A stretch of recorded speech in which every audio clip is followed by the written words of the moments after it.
ISO 42001, the Artificial Intelligence Management System.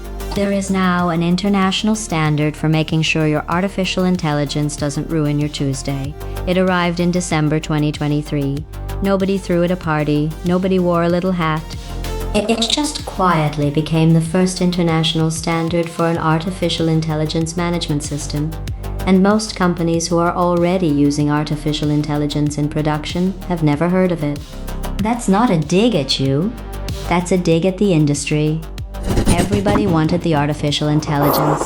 Almost nobody wanted the paperwork that comes with running artificial intelligence responsibly. Well, here's the paperwork. If you know the shape of ISO 27001, you already know most of the skeleton here. Same clause structure, context of the organization, leadership planning support, operation performance evaluation, improvement, clauses 4 through 10. Same plan, do, check, act rhythm underneath it. Same statement of applicability at the end, where you justify what you did and more importantly what you didn't. So, if this is just information security's cousin wearing a different badge, why does it need its own standard at all? Because information security asks, can somebody steal this? This standard asks a much ruder question. It asks, what does this thing do when it's working exactly as designed, and who does that hurt? That's a different animal entirely. A firewall doesn't develop opinions about who gets hired. Your artificial intelligence resume screener might. Which brings us to the one clause in this whole standard that doesn't have a direct cousin back in 27001. Clause 6.1.4, the Artificial Intelligence System Impact Assessment. Clause 6.1.2 right next door is risk assessment. You already know that one. Likelihood, impact, treated or accepted, business as usual. Clause 6.1.4 is not that. It doesn't ask what could go wrong for your company. It asks what happens to the people on the other end of the system when it goes right. Ethical impact, social impact. Who gets a worse outcome because a pattern in historical data became a rule for the future? Clause 8.4 then makes you actually go and do these assessments on a schedule and keep the paperwork, not just think about it fondly once in a strategy meeting and move on. This is the bit that catches people out, because it's not a technical control. You cannot patch your way out of clause 6.1.4. You have to sit down and think, in writing, about consequences. For a lot of engineering-first companies, that's the most uncomfortable meeting they'll have all quarter. Right, on to Annex A, because that's where the actual working parts live. 38 controls sitting in 9 groups. I'm not going to list all 38 controls because neither of us would survive it, but here's the shape. Group 2, policies related to artificial intelligence, the document that says what you will and won't build before somebody builds it anyway on a Friday afternoon. Group 3, internal organization. Who owns this? Not the team. A name that exists after the person who built the thing has left the company. Group 4, resources for artificial intelligence systems. Compute, data, and competent humans, in that order of how often people actually plan for them. Group 5, assessing impacts of artificial intelligence systems, the Annex A partner to that clause, 6.1.4 we just talked about. Same question now with a control number attached, so an auditor can ask you for evidence instead of vibes. Group 6, the artificial intelligence system life cycle.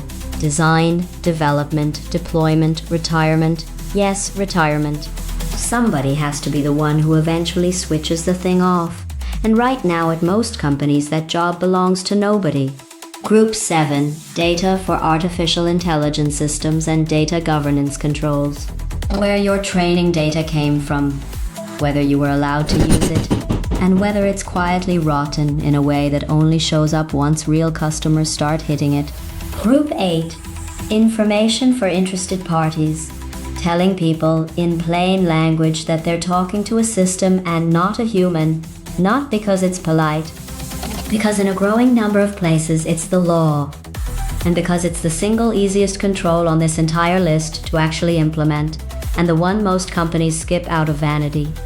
Group 9. Use of artificial intelligence systems. The rules for your own staff, what they're allowed to paste into a public chatbot, and what happens the day someone pastes in a client contract because it saved them 4 minutes.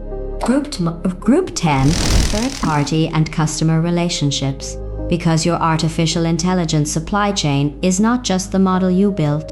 It's the model you bought. The one you fine-tuned on top of someone else's model, and the vendor 2 layers down whose name you'd have to look up. Let's make this real. Picture a recruitment company, 20 people, decent reputation, nothing dramatic. They license an artificial intelligence tool to pre-screen incoming applications because they get 400 applications for every junior role, and nobody has the hours to go through them properly. Sensible decision. Made by sensible people. This is not a story about villains.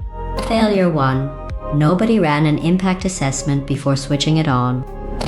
6 months later, someone finally checks the numbers and finds the tool has been quietly downranking candidates from a particular postcode because the postcode correlated with something in the historical hiring data that had nothing to do with skill and everything to do with people hired in the past.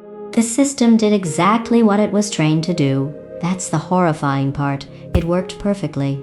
Failure 2. Nobody told candidates an automated system was involved in screening them at all. When it comes out, and it always comes out, the conversation isn't about the algorithm anymore. It's about what else the company hasn't been telling people. Group 8. Information for interested parties existed specifically to prevent this exact sentence from ever being written about your business. Failure 3, and this is the quiet one. The vendor who built the screening tool retrained the underlying model 18 months in. Nobody at the recruitment company noticed, because nobody owned the relationship, because Group 10, third-party and customer relationships, was a folder nobody had opened since the contract was signed. The tool they were using in year 2 was not the tool they'd assessed in year 1. They just never found out. None of those 3 failures needed a hacker. None of them needed malice. They needed exactly one thing. Nobody being formally, contractually on the hook for asking the uncomfortable questions before go live. That's what this whole standard is actually for. I'm not a certified lead auditor. I'm a bloke who reads standards, so you don't have to sit through them at 9 on a Tuesday morning. You don't need a certificate to notice when nobody in a building is responsible for a decision that affects real people. So here's the dare.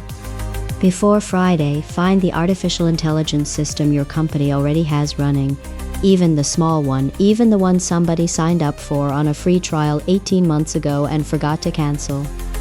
Ask 3 questions. Who owns it? What happens to the people on the other end when it works exactly as intended? And when was the last time anybody actually checked? If the answer to any of those is I don't know, you've just found your Annex A Group 1 to start with. Go and find out which one you own.